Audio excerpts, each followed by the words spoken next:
Bonjour à tous, nous voici de retour sur le chantier de la Nausicaa. On s'était quitté avec l'isolant, le pare-pluie et la couverture posée. Aujourd'hui, nous allons voir l'étanchéité à l'air, le contreventement, les mezzanines, les fenêtres et le bardage. C'est parti!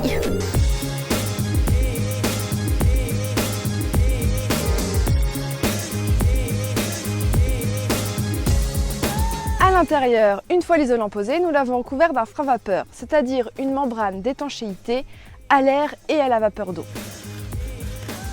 Sa particularité, c'est qu'il est hygrovariable, c'est-à-dire qu'en hiver, la membrane se ferme pour pouvoir protéger le bâtiment de l'humidité générée à l'intérieur.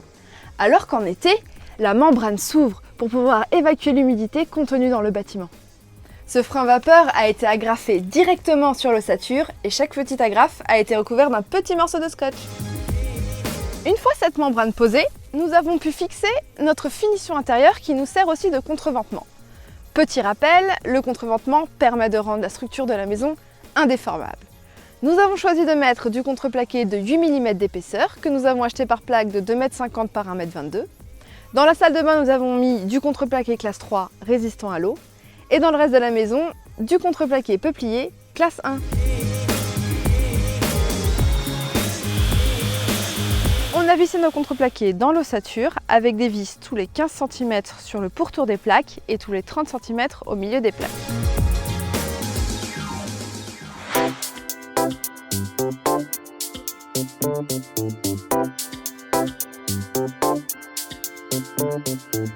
Ensuite, pour nous, il a été temps de poser nos deux mezzanines, celle de la salle de bain et celle de la chambre.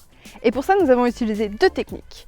La première, que nous avons utilisée pour la salle de bain, consiste à fixer des supports solives sur les murs, sur lesquels nous allons pouvoir poser nos solives. Cette technique nous paraît la plus solide, mais malheureusement, nous n'avons pas pu l'utiliser pour la mezzanine de la chambre à cause de la hauteur de la porte. La deuxième technique consiste donc à assembler la mezzanine sur une surface plane. Les solives sont fixées dans le support solive, avec à la fois l'aide d'une vis, très résistante à l'arrachement, et l'aide d'une pointe, très résistante au cisaillement. Une fois la mezzanine assemblée, nous avons pu tout juste la rentrer dans la tiny. À droite, elle vient se reposer sur un support solive, comme nous avons vu dans la technique numéro 1. Et à gauche, nous fixons le support solive au mur. Peu importe la technique utilisée, nos solives font toutes 42 par 95 mm, les vis utilisées font toutes 8 par 120 mm, et l'entraxe pour la chambre est de 50 cm. Souvenez-vous, au tout début du chantier, nous avions passé l'électricité dans le sol. Il est l'heure pour nous de faire nos branchements électriques et de vérifier si tout fonctionne.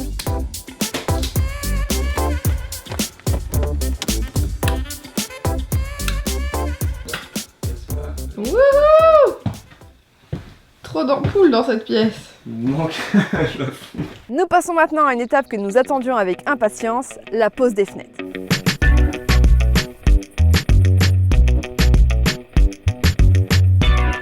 Nous avons choisi des menuiseries en aluminium noir avec rupture de pont thermique et pose en tunnel. Pour la pose, nous commençons par découper le pare-pluie et le frein vapeur que nous scotchons ensemble tout autour du cadre. Nous faisons bien attention aux angles qui sont les parties les plus complexes. Ensuite, pour faciliter la pose, nous enlevons les ouvrants de nos menuiseries. Nous plaçons du joint comprimande tout autour de notre dormant et nous posons notre fenêtre à son emplacement. Ce joint met seulement quelques minutes pour s'expanser, rendant ainsi la menuiserie étanche à l'air et à l'eau. Il faut donc être précis et rapide pour cette étape.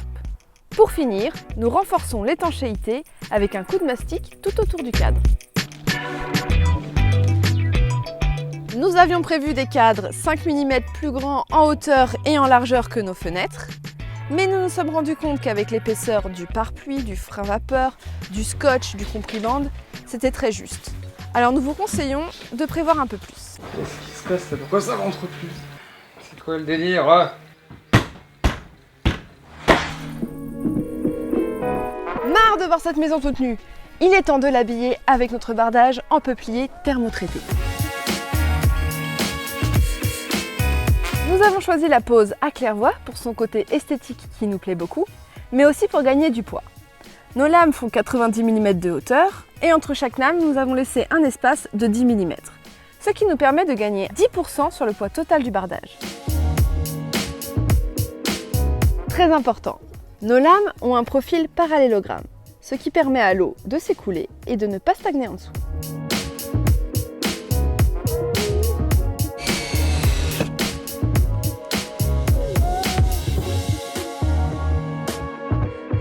Nous avons posé le bardage de deux manières différentes. À l'horizontale, le bardage est posé sur un simple lito, à la verticale. Alors que pour le bardage vertical, nous avons fait un double litonnage. C'est-à-dire, nous avons d'abord posé un premier lito vertical, sur lequel est posé un second lito horizontal, sur lequel est posé notre bardage.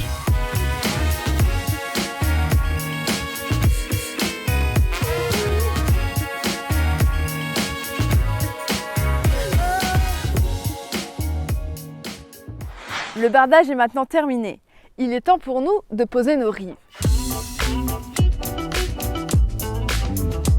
Elles sont comme la transition entre le bardage et la couverture.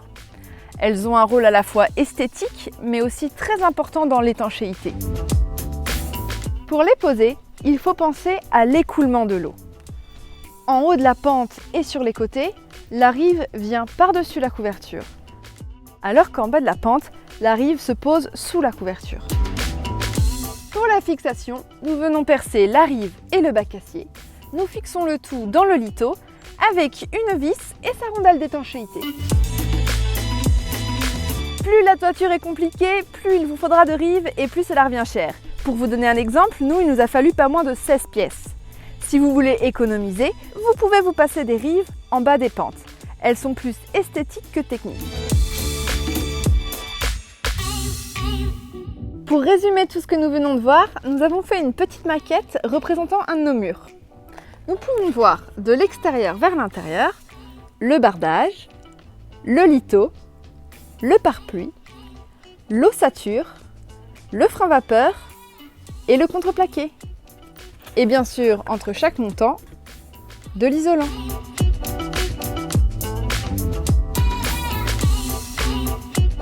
Ah, elle est pas belle notre tiny comme ça? On a enfin fini le gros œuvre et c'était pas facile pour des novices comme nous. On espère que notre expérience a pu vous être utile. On vous donne rendez-vous dans la prochaine vidéo pour l'aménagement intérieur.